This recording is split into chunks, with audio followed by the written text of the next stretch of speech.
বাজিব লাগে তেনেকটাই বাজিছে হাঁচতি বা নিলজ্জ এওঁলোক বা নিধক তেওঁলোক আৰে ৰুবুল দাসৰ লগত তোমালোকে যদি যুঁজ কৰিবলৈ আছে প্ৰথমতে তোমালোকে নিজৰ পৰিচয় ঠিক কৰা তোমালোকে যিমানবিলাক আমাৰ সমালোচনা কৰিবা তোমালোকে সমালোচনা কৰিবা আমি আৰু শক্তিশালী গৈ থাকিম তোমালোকে পাহৰি নাযাবা খুনক যিমান পুৰিবা তিমান খুন উজ্জ্বল হৈ উঠিব আপোনাৰ প্ৰশ্ন উত্তৰ দিয়াৰ পূৰ্বে বৰ্তমান সময়ত কেইবাটা জনগোষ্ঠীয়ে জনজাতিকৰণৰ বাবে যি সংগ্ৰাম কৰিছে আন্দোলন কৰিছে আৰু এই সংগ্ৰাম আৰু আন্দোলনৰ মুখিবৰ কৰিবৰ বাবে চৰকাৰী পুলিচ বাহিনীয়ে যেনে অত্যাচাৰ কৰিছে এই কাৰ্যক আমি অনুসূচিত জাতি যুৱসকলৰ অসমে তীব্ৰ গৰিহণা দিছোঁ আৰু চৰকাৰ মুখ্যমন্ত্ৰীক আমি যিসকল পুলিচ বিষয়া এই কাণ্ডৰ লগত জড়িত তেওঁলোকক শীঘ্ৰে বৰ্খাস্ত কৰিবলৈ তেওঁলোকৰ ওপৰত কঠোৰ ব্যৱস্থা গ্ৰহণ কৰি দাবী উত্থাপন কৰিলোঁ এতিয়া মূল কথাটো হ'ল আপুনি যিটো প্ৰশ্ন উত্থাপন কৰিছে আচলতে যোৱা পৰহি যোৰহাটত অনুসূচিত জাতি যুৱসকলৰ অসমৰ এখন সভা আছিলে জিলা সমিতিৰ সভা আৰু সেইখন সভালৈ কেন্দ্ৰীয় সমিতিৰ সভাপতি আৰু অন্যান্য কৰ্মকৰ্তাসকল গৈছিলোঁ সভাখন আৰম্ভ হোৱাৰ প্ৰাক মুহূৰ্তত ইতিমধ্যে সংগঠনৰ পৰা বহিষ্কৃত হোৱা যোৰহাটৰ মুক্তিনাথ দাস আৰু অমিত প্ৰাণ দাসে কেইজনমান গুণ্ডা প্ৰকৃতিৰ মানুহক লগত লৈ আহি এটা অপ্ৰীতিকৰ পৰিস্থিতি সৃষ্টি কৰিলে মূল কথাটো এইটোৱেই আৰু অপ্ৰীতিকৰ পৰিস্থিতি সৃষ্টি কৰাৰ পিছত অমিত প্ৰাণ দাস নামৰ যিজন আচলতে আমাৰ সংগঠনৰ বহিষ্কৃত ব্যক্তি তেওঁ আচলতে যোৰহাটৰ সকলোৱে জানে এতিয়া লাহে লাহে কথাবিলাক এতিয়া পোহৰলৈ আহিছে যোৰহাটৰ সকলোৱে জানে তেখেতে যোৰহাটৰ বিভিন্ন প্ৰতিষ্ঠানবিলাকৰ পৰা ব্যক্তিবিলাকৰ পৰা আমাৰ সংগঠনৰ নামত বলাপূৰ্বকভাৱে ভয় ভাবুকি দম দিবা টকা পইচা উঠোৱা এটা নাম তেখেতৰ আছে আৰু সেই সোৱাদতেই আৰু গুণ্ডা প্ৰকৃতিৰ ব্যক্তি হোৱাৰ কাৰণেই সেই অমিত প্ৰাণ দাসে আমাৰ সুনীল দাসৰ ওপৰত শাৰীৰিকভাৱে প্ৰহাৰ কৰিলে আৰু যোৰহাটৰে এগৰাকী অন্যতম সতীৰ্থ দিব্যজ্যোতি হাজৰিকাকো শাৰীৰিকভাৱে প্ৰহাৰ কৰিলে আৰু তেতিয়া গোটেই পৰিস্থিতি উত্তপ্ত হৈ যায় পিছত অৱশ্যে আৰক্ষী বাহিনী আহিলে আৰক্ষী বাহিনী আহি পৰিস্থিতি নিয়ন্ত্ৰণ কৰিলে আৰু এতিয়া তেওঁলোকে বিভিন্ন ধৰণে অপপ্ৰচাৰ ভুৱা প্ৰচাৰ মিছা তথ্যবিহীন কথা বতৰা প্ৰচাৰ কৰি আছে আৰু এইটো সাময়িক প্ৰচাৰ তেওঁলোকে দুদিন ছ'চিয়েল মাধ্যম সমাধ্যমত ৰুবুল দাসৰ বিৰুদ্ধে অনুসূচিত জাতি যুৱসকলক ভাঙোন কৰিবৰ বাবে এনেকুৱা ভুৱা প্ৰচাৰ কৰি থাকিব দুদিন কৰিব তিনিদিনৰ দিনা তেওঁলোকে আকৌ নিজে নিজৰ আপোনাৰ জুপুৰি ঘৰত সোমাই যাবলৈ তেওঁলোক বাধ্য হ'ব তাৰ বাহিৰে বেলেগটো একো হ'ব নোৱাৰে মই ভাবোঁ কিন্তু এটা কথা প্ৰথমতে মই সেইকাৰণে যোৱা পৰহি দিনাও আৰু আজিও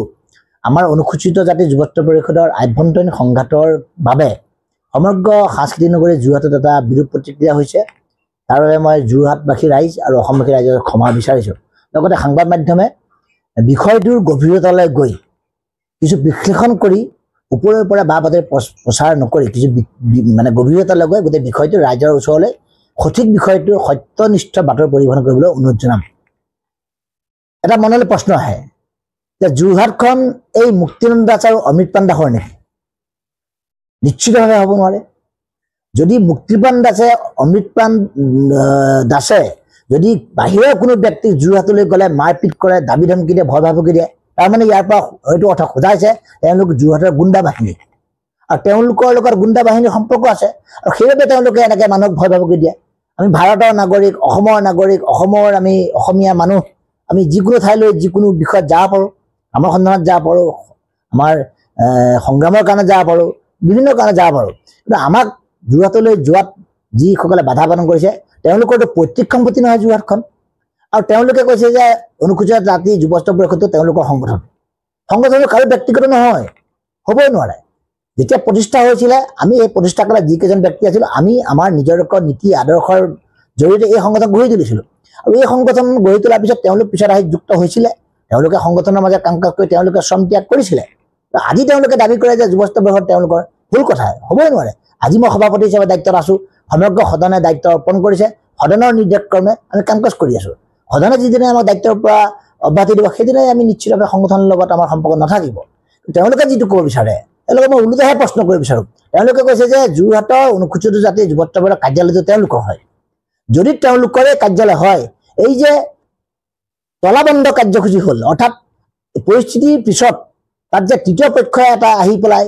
তলাবন্ধ কৰি দিয়ে আৰু আজি পৰ্যন্ত এতিয়ালৈকে যে তেওঁলোকে তলাটো খুলিব পৰা নাই কিয় পোৱা নাই যদি মুক্তি আৰু অমৃতৰ যদি সেই কাৰ্যালয় হয় তেওঁলোকে কোৱাৰ দৰে যে তেওঁলোকৰ সেইটোৱে তেওঁলোকৰ কাৰ্যালয় হয় তেওঁলোকৰ বুকুত কিয় দম নহ'ল যে কাৰ্যালয় তলা বন্ধ কৰিব নালাগে বুলি ক'বলৈ কিয় তেওঁলোকে তলা আজিলৈ খুলিব পৰা নাই যেতিয়ালৈকে আমাৰ অনুসূচিত জাতি যুৱত্ব পৰিষদৰ কোনো ধৰণৰ নিৰ্দিষ্ট কাৰ্যালয় নাই স্থায়ী কাৰ্যালয় নাই গতিকে জাতি পৰিষদে হওক আম্বেদকাৰ ভৱনবিলাকত হওক আমি কাৰ্যালয় অস্থায়ীভাৱে চলাই থাকোঁ এতিয়া বিতৰ্ক সূচনা হোৱাৰ পিছত পৰিস্থিতি তেওঁলোকে অপ্ৰীতিকৰ কৰি দিয়াৰ পিছত বিভিন্ন ধৰণে কুৎসা ৰচনা কৰাৰ পিছত ভুৱা প্ৰচাৰ কৰাৰ পিছত কাৰ্যালয় তলাবন্ধ হৈ গ'ল তলাবন্ধ তেওঁলোকে কিয় খুলিব পৰা নাই তাৰমানে ইয়াৰ পৰা বুজা গৈছে তেওঁলোক আচলতে ধোঁৰা সাপৰ দৰে আমি সভ্য সমাজৰ মানুহ আমি যিহেতুকে আইন আদালত আমি যিহেতুকে সমাজক আমি শ্ৰদ্ধাভক্তি কৰোঁ গতিকে সমাজত আমি অপ্ৰীতিকৰ পৰিস্থিতি সৃষ্টি কৰিব নিবিচাৰোঁ নকৰোঁ কাৰণেই আমি আৰক্ষী বাহিনীয়ে হওক বা আমাৰ জাতি পৰিষদ আমাৰ যি অনুসূচিত জাতি অভিভাৱক সংগঠন জাতি পৰিষদৰ আহ্বানক্ৰমে হওক আমি পৰিস্থিতিটো নিয়ন্ত্ৰণ কৰি বা তাৰ পৰা আমি সংবাদমাধ্যমলৈ গুচি গ'লোঁ এতিয়া তেওঁলোকে যে কৰি ফুৰিছে তেওঁলোকৰ সেইটো কাৰ্যালয় তেওঁলোকে কিয় খুলিবলৈ সাহস নকৰিলে কিয় তেওঁলোকৰ বুকুত দম নহ'ল যে যোৰহাটৰ সমগ্ৰ কৰ্মকৰ্তাসকল তেওঁলোকৰ কাষত ৰাখিবলৈ আজিতো যোৰহাটতো তেওঁলোকৰ এজনো কৰ্মকৰ্তা নাই সংবাদমেলত বহিবলৈ তেওঁলোক দুজনৰ বাহিৰে তৃতীয়জন ব্যক্তি নাই ধৰি বান্ধি আমাৰ সংগঠনৰ লগত জড়িত নোহোৱা এজন ব্যক্তি তেওঁলোকে সংবাদ মাধ্যমত বহুৱাই কথা কৈছে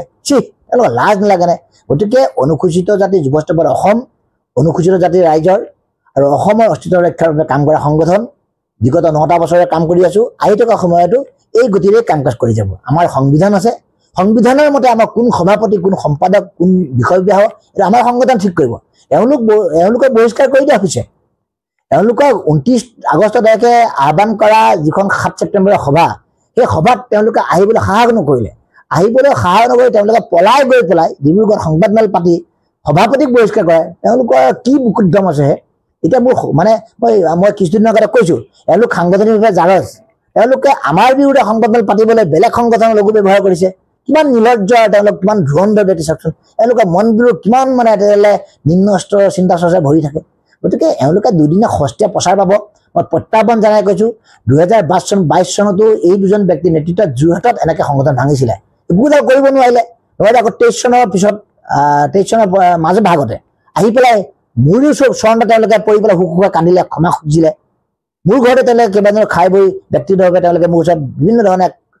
কাকলি কৰাৰ পিছত সংগঠনে ল'লোঁ দায়িত্ব ল'লোঁ এতিয়া কেন্দ্ৰীয়ভাৱে তেওঁলোকে কাম কৰাত বিফল হ'ল যোৰহাটতে তেওঁলোকে ভাবিছে যে যোৰহাটৰ বজাৰখনেই আমাৰ বজাৰ যোৰহাটৰ ব্যৱসায় প্ৰতিষ্ঠানবিলাকত দম ভাবুকি দি টকা পইচা সংগ্ৰহ কৰি পৰিয়াল পোহপাল দি থাকে এই এনেধৰণৰ কথাবিলাক ভাবি আছে তেওঁলোকে আৰু তেওঁলোকে যিমানবিলাক কথা কৈছে এটা কথাওতো তেওঁলোকে প্ৰমাণ দিব নোৱাৰে অসমৰ কোনখন থানাত বাৰু মোৰ বিৰুদ্ধে কেছ আছে কওকচোন পাৰিব নেকি মইতো গুৱাহাটী চহৰ মাজমজিয়াত আছোঁ মইতো দিনৰ পোহৰত ঘূৰি আছোঁ মইতো নিশাৰ অন্ধকাৰ তেওঁলোকৰ দৰে এদিন ডিব্ৰুগড় এদিন দিছপুৰত সংবাদমেল দিয়া নাই সাংবাদিক বন্ধুসকলে মোৰ ঘৰলৈ আহিছে মোৰ ঘৰৰ পৰাই মোক তেওঁলোকে বক্তব্য বিচাৰিছে প্ৰতিক্ৰিয়া বিচাৰে মই প্ৰতিক্ৰিয়া প্ৰকাশ কৰিছোঁ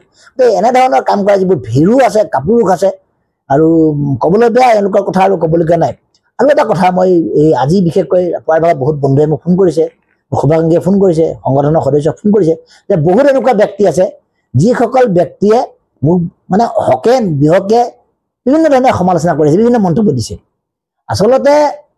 যোৱা সময়ছোৱাত অনুসূচিত যিখন সংগ্ৰাম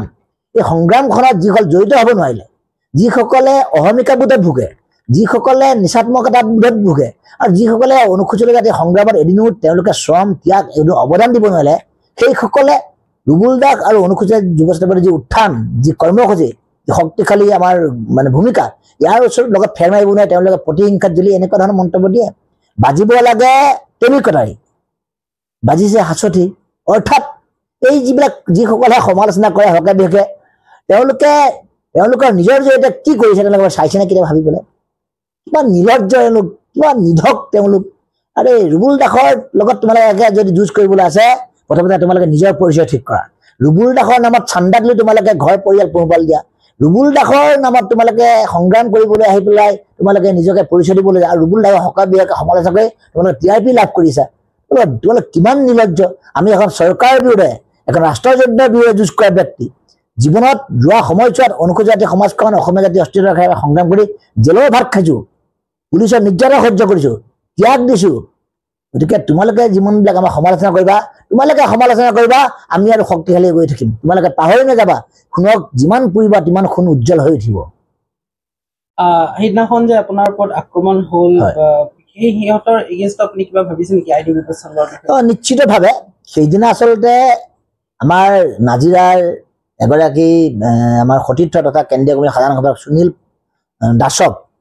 এই অমৃতপ্ৰাণ দাস নামৰ যোৰহাটৰ যিগৰাকী বহিষ্কৃত ব্যক্তি তেখেতে হঠাতে আক্ৰমণ কৰিলে শাৰীৰিকভাৱে প্ৰহাৰ কৰিলে তাৰ লগতে যোৰহাটৰে দিব্যজ্যোতি দাস মাইনা দাসকে আদি কৰি কেইবাজনো আমাৰ সতীৰ্থৰ ওপৰত এই তিনিজনীয়া গুণ্ডা বাহিনীটোৱে তেওঁলোকে শাৰীৰিকভাৱে প্ৰহাৰ কৰিছে আৰু সেইদিনাই তাৎক্ষণিকভাৱে আমি যোৰহাট সদৰ থানাত গোচৰ ৰুজু কৰিছোঁ